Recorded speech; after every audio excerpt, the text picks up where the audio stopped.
Baik, bagian yang ke-18 ya, yaitu kelas DML untuk membaca data, yaitu read data ya.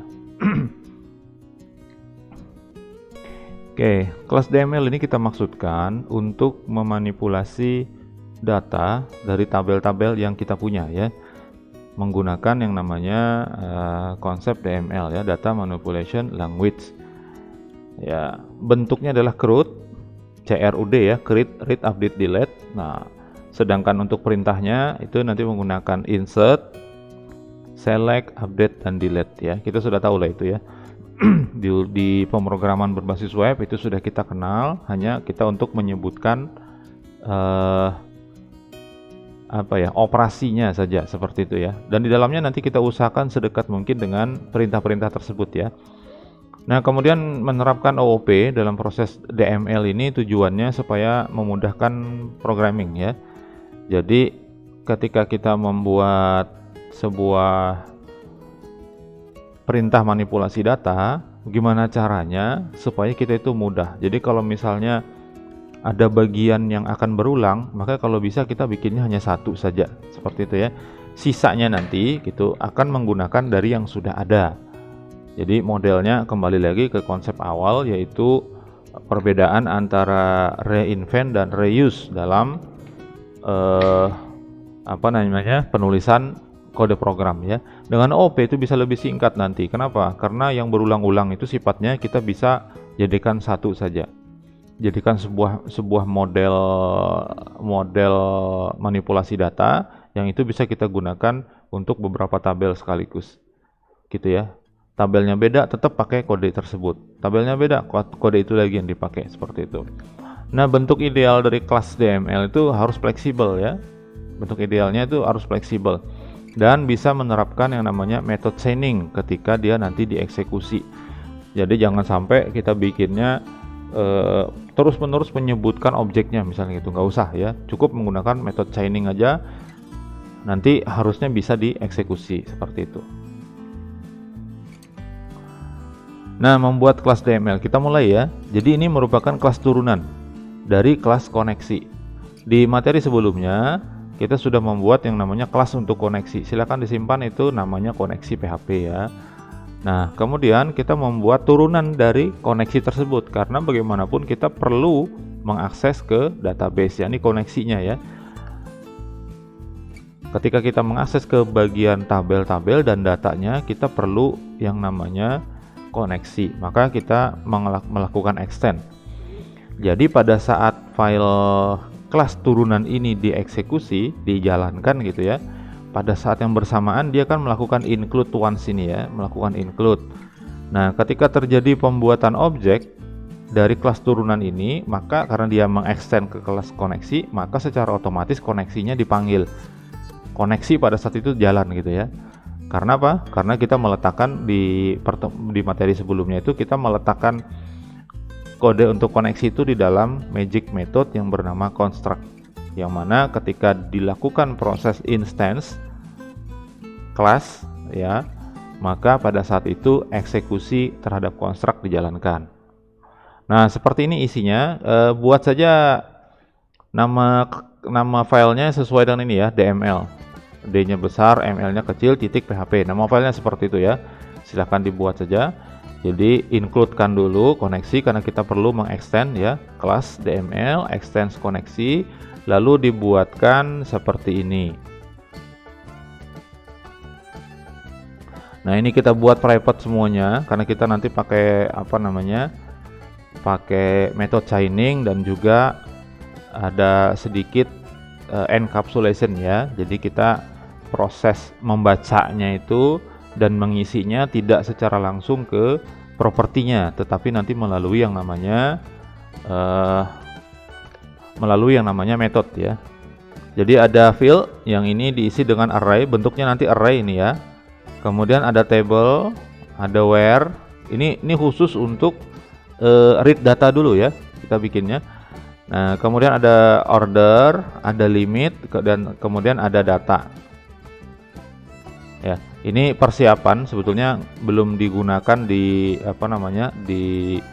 di materi ini, tapi kita siapkan duluan. Nah, ini adalah propertinya setidaknya kita perlukan sementara. Nanti kalau ada lagi kita tambah di materi yang lain ya. Nah, kemudian yang berikutnya adalah metode di sini. Nah, di bagian sini adalah metode. Sebelum tanda tutupnya ini ya, karena tutupnya ini adalah milik dari ini. Ya, ini pembukanya, bagian sini penutupnya. Maka di antaranya ini ya, setelah properti baru kita masukkan metode seperti itu. Silahkan nanti di di stop videonya, di pause dulu, kemudian diketik ya. Oke, sekarang kita bicara tentang itu adalah balik lagi sini dulu ya. Ini adalah kita menyiapkan propertinya dulu. Nah, berikutnya kita masuk ke konsep tentang pembacaan datanya ya, yaitu konsepnya adalah kita menggunakan kata kunci perintah yang umum digunakan, yaitu ada untuk membaca data itu ada select. Ya, ini merujuk ke field yang akan dibaca, baik itu membacanya sebagian field atau seluruh field masuk di select ini ya. Kemudian ada from, ini kan perintah umumnya ya, select, from itu kemudian kalau dia ada syarat-syarat dan seterusnya ya.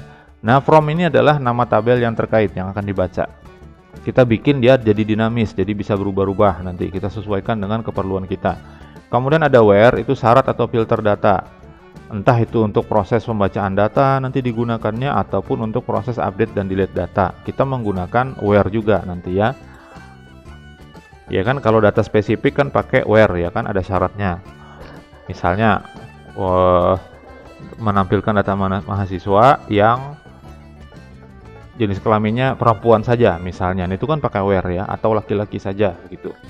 Begitu juga ketika akan mengakukan update dan delete, biasanya itu ada kata kuncinya. Biasanya kalau data mahasiswa pakai name misalnya ya. Jadi tidak semua data nanti akan berubah seperti itu. Kemudian order.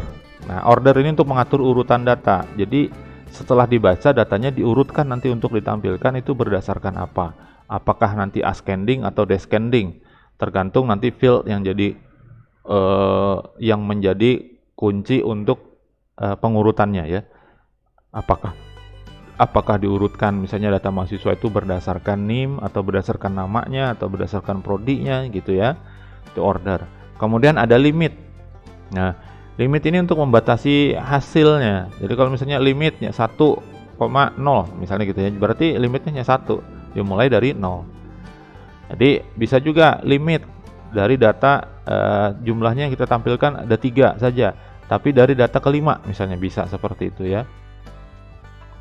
Oke, itu konsepnya. Lalu nanti kita terapkan ke dalam bentuk metode chaining yang nanti ada sebuah metode khusus untuk mengeksekusi semuanya. Jadi terakhirnya itu nanti adalah sebuah penggabungan dari beberapa metode sebelumnya yang kita masukkan. Nah, kita perlu pahami di sini ya. Jadi setiap kata kunci perintah tadi kita buatkan sebuah metode, yaitu yang 5 tadi ya. Ada select, ada from, ada where, order, limit. Ya, ini untuk pembacaan data. Nah, kita buatkan metodenya untuk from itu jadikan 1 saja. Karena kan nanti ya kan select all misalnya from ya kan gitu ya. Kemudian pada saat kita akan mengedit data itu kan update nama tabelnya, kemudian set seperti itu ya. Berarti kita pakai nama tabel juga. Nah, nama tabel itu kan adanya di from into sini. Kemudian ada insert. Nah, insert itu bukan from tapi into. Maka kita buat namanya seperti ini ya. Nanti from into ini digunakan oleh pembacaan data, digunakan juga oleh edit data atau update, digunakan juga untuk menghapus ya. Seperti itu. Jadi untuk membaca, kalau menambah kita gunakan into ya, kan insert into nama tabel ya. Nah, kita gunakan untuk penamaan tabelnya pakai kata nama metode seperti ini saja ya. Where nanti akan digunakan juga pada saat membaca, mengedit, menghapus, itu juga akan dibaca. Sedangkan order dan limit ini khusus untuk pembacaan data ya. Jadi ada 2 hal yang sifatnya nanti fleksibel yang kita gunakan, yaitu from into dan where. Ini digunakan oleh nanti edit data dan hapus data juga. Ya, termasuk kalau menginsert hanya 1 ya, from into saja gitu. Nah, kita anggap saja seperti ini ya. apa namanya desain kita gitu ya. Jadi ketika kita membaca data dari tabel, kita masukkannya seperti ini. Ini adalah sebuah objek, kemudian diikuti dengan langsung aja metodenya select. Apa nih disebutkan di sini? Kalau misalnya semuanya all berarti kosongkan. Tapi kalau misalnya mau dipilih field tertentu saja, dari data mahasiswa hanya NIM sama nama saja, prodi dan lainnya tidak dibawa, tidak perlu dicari, tidak perlu ditampilkan, maka langsung dimasukkan di sini. Bentuknya adalah string nanti ya, seperti itu. Nah, kemudian selanjutnya adalah dari mana? Dari tabel apa? Nah, ini form into nama tabelnya di sini ya. Kemudian ada syaratnya nggak? Kalau ada syaratnya masukkan sini. Kalau tidak ada syaratnya, tidak perlu dipanggil. Where-nya ini. Ya, ordernya perlu diurutkan apa enggak? Kalau tidak perlu diurutkan, tidak perlu dipanggil. Kemudian limitnya diperlukan apa enggak? Kalau diperlukan, panggil. Kemudian masukkan angkanya. Kalau tidak perlu, maka tidak perlu dipanggil. Jadi sebetulnya 5 ini bisa saja hanya 2 yang digunakan, yang wajib terutama ya. Kalau where-nya nggak perlu, order nggak perlu, nggak usah. Langsung aja nanti select, kemudian from into, lalu get. Seperti itu ya. Jadi setiap metode ini punya parameter sesuai dengan fungsinya. Semua ini ya. Kemudian tidak wajib menggunakan semua metode tadi, yang diperlukan saja. Tapi urutannya yang pasti ya, harus jelas ya. Nah, tidak wajib menggunakan semua metode kecuali select dan from into. 2 ini wajib. Karena kan ketika mencari data, itu kan ditentukan fieldnya apa yang akan ditampilkan dan dari tabel mana, itu yang minimal. Nah, metode terakhir yang dieksekusi adalah selalu get. Jadi akhirnya nanti adalah get. Entah kita menggunakan semuanya atau 2 saja atau 3 saja, belakangnya selalu get. Karena itu nanti yang akan mengeksekusi semua perintah yang ada di dalam metode chaining yang kita panggil. Seperti itu ya. Nanti itu pemahamannya mungkin ketika kita sudah masuk ke dalam praktek akses ke database-nya langsung ya. Sementara ini kan masih kita membuat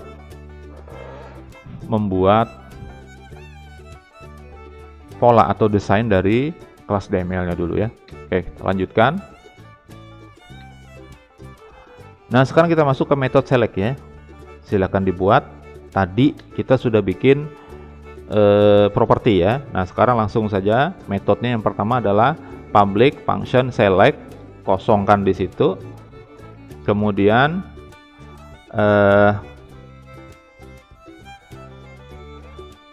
di sini ada pengisian ke field ya, ke property fields, yaitu berupa function get arguments. Nah, ini berupa function dari PHP yang nanti akan mengambil argumen yang ada di function ini. Jadi kalau ternyata tidak ada function, berarti nanti ada tuh eksekusinya apa gitu ya. Berarti kan kosong di sininya ya.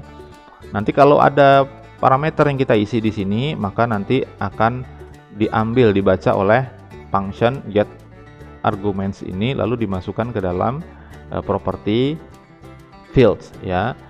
Nah, kemudian akan di return this karena kita akan menggunakan metode chaining ya. Jadi harus ada return this. Nah, penjelasannya, jika parameter pada metode dikosongkan berarti memilih semua field kosong aja. Untuk field tertentu kita gunakan tanda petik di awal dan akhir untuk penanda dia sebagai sebuah argumen ya, sebuah argumen atau parameter. Nah, nanti gunakan pemisah antar fieldnya. Jadi contoh seperti ini, kalau kita pakai yang ketika kita menggunakan select tapi kita pilah-pilah untuk nama fieldnya, maka kita bisa sebutkan seperti ini, pakai tanda petik dulu di awal dan akhirnya, lalu di sini nama field 1, nama field 2, nama field 3 dipisahkan dengan koma seperti ini ya. Itu untuk selectnya. Kemudian untuk from into, nah ini sama, tinggal dibuatkan di bawahnya lagi, disambung lagi di bawahnya metode baru public function from into. Nah, ini ada parameter wajib diisi ya, namanya table, yang ketika diisi nanti from into diisi, nanti akan diisikan ke properti tabel, lalu di return this juga untuk memfungsikan metode chainingnya gitu ya. Ini wajib diisi ya, jadi tidak bisa dikosongkan. Jadi seperti ini penulisannya, dalam bentuk string juga, ditandai dengan tanda petik awal dan petik akhir. Jadi di belakang sini tadi seperti ini jadinya ya, kan ada select di sini tadi ya. Nah, ada select, kemudian sambung dengan ini. Seperti itu. Lalu yang where, lanjutannya silakan diketik lagi ya. Ini silakan di pause saja nanti video ini ya, kemudian diketik seperti itu. Nah, metode yang ketiga, public function where, ini juga harus ada isinya, wajib diisi kalau digunakan. Kalau tidak digunakan ya tidak perlu ya. Where-nya juga dalam bentuk string seperti ini ya. Jadi tanda petik 1, petik 2, ya petik 2 ya.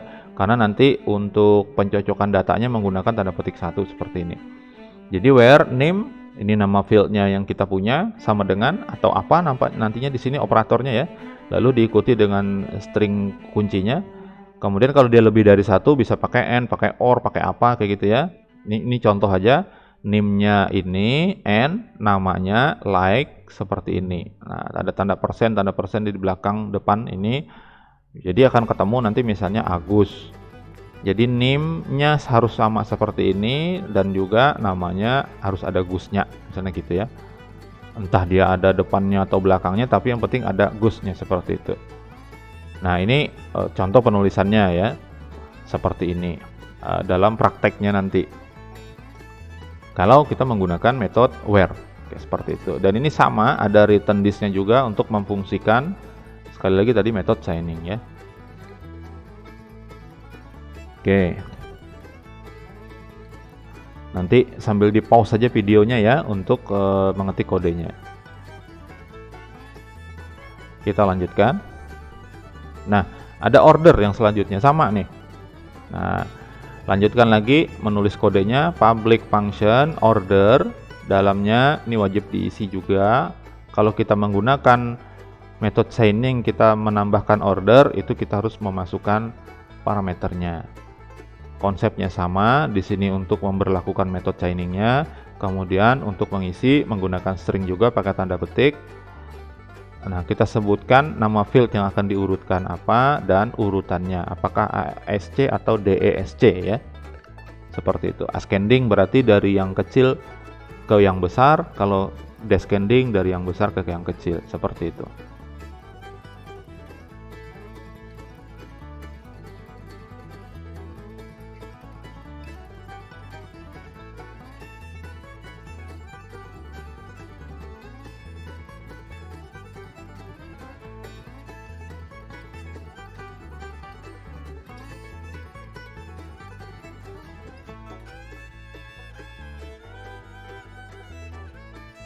Oke, ini untuk order. Nah, kemudian limit. Ini bagian terakhir dari pembacaan data ya. Terakhir dari sisi kata kunci perintah ya. Nah, public function limit harus diisi juga. Ini ya, sama konsepnya. Ini untuk mengisi, jadi kita tidak mengisi ke this limit secara langsung, tetapi melalui function limit ini ya untuk mengisinya. Kalau seperti ini cara mengisinya, maka bisa saja menggunakan yang namanya access modifier private ya untuk propertinya. Oke, seperti itu. Jadi ini juga untuk method signing. Cara ngisinya juga seperti ini. Ini limitnya 10,3, maksudnya limitnya 10 data, tapi dimulai dari 3, dari data yang ketiga. Jadi kalau ternyata ada 20 data gitu ya, kita akan menampilkan 10 data saja dari 20 yang ada, tapi dimulai dari yang ketiga. Berarti 3, 4, 5, 6, 7, 8, 9, 10, 11, 12. Urutannya gitu ya. 3, 4, 5, dan seterusnya sampai 12. Oke, seperti itu. Silahkan di pause lagi tadi. Oke ya, tolong diperhatikan ketika menulis itu, benar-benar diperhatikan hurufnya, besar dan kecilnya, itu ya diperhatikan. Jangan sampai banyak sudah ngetik kodenya, ternyata ada yang ketinggalan, ada yang beda huruf, dan seterusnya ya. Itu nanti akan merepotkan. Ya, silakan disesuaikan saja. Nah, yang terakhir, ini agak panjang kodenya, tolong diperhatikan betul-betul juga, yaitu function public function get. Nah, ini untuk eksekusi terakhirnya ya. Nah, di sini ada query-nya sama dengan select, karena kita nih get ini akan membentuk perintah untuk akses ke database-nya ya. Ke tabelnya. Jadi Karena kita pilih select, tadi itu wajib diisi, itu yang jadi dasarnya. Jadi query-nya select. Kemudian ini saya kasih langsung komentar ya supaya kita bisa paham. Jika this fields itu kosong, maka diganti dengan tanda bintang. Tapi dalam bentuk string, dan ini ada operator concat. Tanda titik sama dengan berarti digabungkan dengan select ini. Berarti select bintang. Kayak gitu ya. Nah, itu kalau tidak diisi. Kalau diisi, maka dia diambil dari isi dari property field. Jadi, kalau misalnya ada isinya, maka ini nggak berlaku ya. Kalau nggak ada isi, kalau ada isinya berarti bintang nggak berlaku. Dia langsung select, misalnya tadi ya, name, nama, prodi misalnya ya. Terus digabung nih. Ini ada tanda titik lagi, concat lagi, from kalimat biasa ya. Nah, kemudian tanda titik lagi digabung dengan this table karena ada form dan into-nya tadi dimasukkan di situ nama tabelnya. Langsung berarti sudah terkumpul sampai sini ya. Select all from nama tabel apa. Gitu. Nah, jika where digunakan ada isinya, maka nanti dia ditambahkan lagi nih seperti ini, this where gitu ya. Where kemudian apa aturan yang kita buat tadi? Misalnya tadi name sama dengan apa tadi gitu ya, akan digabungkan di sini. Nah, belum selesai nih ya. Ini ditambahkan lagi di bawahnya untuk kode selanjutnya seperti ini. Nah, itu tadi sampai where ya. Sekarang kalau ada order itu kita gunakan. Nah, kalau dia tidak kosong, nah seperti ini. Kita menggunakan concat lagi. Seperti ini. Nah, ini sebenarnya disambung ke sini bisa ya. Titiknya tuh di sini, kemudian disorder bisa. Ini karena nggak cukup aja ke bawah dia. Oke ya. Seperti itu. Order by, lalu apa yang kita isi tadi itu? Kita isi tadi itu kan nama ascending kalau nggak salah, nama ASC. Oke, selanjutnya yang terakhir limit. Kalau limit itu digunakan, maka ditambahkan lagi perintah sambungannya adalah limit berapa tadi? 10,3. Misalnya gitu ya. Nah, selesai tuh perintah SQL-nya. Jadi kalau kita baca dari awal, kalau ada isinya select itu tadi ya. Select name nama prodi from mahasiswa, misalnya gitu ya. Where name sama dengan bla bla bla. Terus setelah where itu order by nama ascending limit 10,3. Nah, jadinya nanti seperti itu. Nanti kita bisa tes perintahnya itu ya. Nanti bisa kita tes itu perintahnya. Kita jadikan dulu nanti kelas DML-nya secara sampai selesai. Nanti baru kita masuk ke testingnya ya. Oke, selanjutnya di bawahnya tambahkan lagi. Nah, untuk nanti menampung hasilnya ya, dan pembacaan ke dalam tabelnya sekaligus. Jadi kita perlu siapkan dulu sebuah variabel lokal ya nih untuk menampung data yang hasil dari pembacaan ke dalam tabelnya tadi dalam bentuk array. Kita set dulu hasil itu adalah array gitu ya. Nah, kemudian kita eksekusi itu mulai tuh nih this db. Ingat dari mana db-nya, harus tahu ya. Db ini berasal dari kelas koneksi karena di situ ada protected. Kita buat $db, propertinya db ya. Jadi this db karena dia melakukan melakukan extend ya sebagai turunan dan sifat, dan db itu adalah protected, maka kelas turunan ini yaitu kelas DML ini juga bisa mengakses db. Itu ya perlu diperhatikan. Jadi this db itu dari mana kok tidak ada gitu ya. Itu adanya adalah di file koneksi, di kelas koneksi yang sifatnya adalah protected, jadi kelas turunannya bisa akses. Nah, kemudian tinggal di prepare, lalu query. Tadi query itu terakhir di sini. Nah, di sini ya, kalau dia sampai sini, kalau dia limit itu diisi, maka dia akan sampai di sini. Nah, perintah yang panjang tadi, yang select dan seterusnya from itu masuk ke dalam sini, lalu dieksekusi. Nah, udah ya.